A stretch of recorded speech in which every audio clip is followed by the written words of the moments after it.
Bonjour, donc Jérôme Gentil, agriculteur depuis 40 ans ici sur la commune de Courbouzon. On est dans une parcelle auprès de la Loire. Je me suis lancé dans la technique du long labour sur une ferme céréalière. La technique depuis 25 ans à peu près maintenant. Progressivement, bien sûr, parce que les outils n'étaient pas forcément là.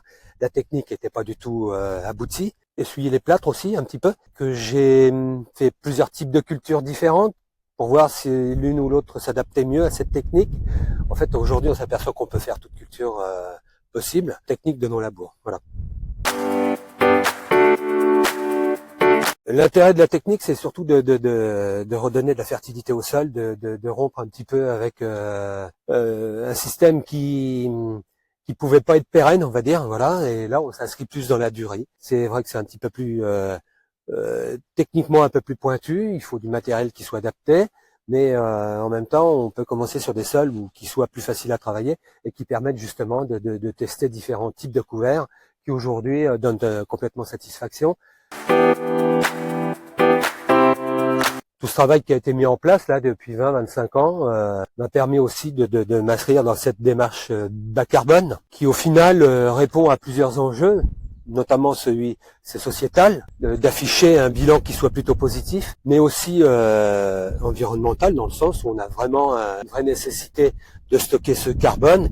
Et là aujourd'hui, on a tous les outils qui sont réunis pour faire du stockage de carbone, le valoriser du mieux qu'on peut, parce que justement, on a une biomasse qui va s'améliorer, une fertilité qui s'améliore justement grâce à ce stockage de carbone. La démarche bas carbone, c'est un levier supplémentaire, mais c'est une opportunité, voilà, parce que financièrement, nous apporte aussi un petit peu ce qui pourrait nous manquer financièrement, parce que évidemment, il y a un investissement mécanique, il y a un investissement technique. J'espère qu'on a des vers de terre. Là, il y a des turicules. Donc là, on voit bien les turicules de vers de terre ici. Là, on a du trèfle, du tournesol, du lin, de la facélie, encore du trèfle, la moutarde évidemment. On manque un petit peu de densité parce que les limaces sont passées par là. Mais aujourd'hui, on a quelque chose quand même d'assez intéressant. Ce qu'on peut voir donc, c'est qu'effectivement, il y a de l'activité avec les vers de terre.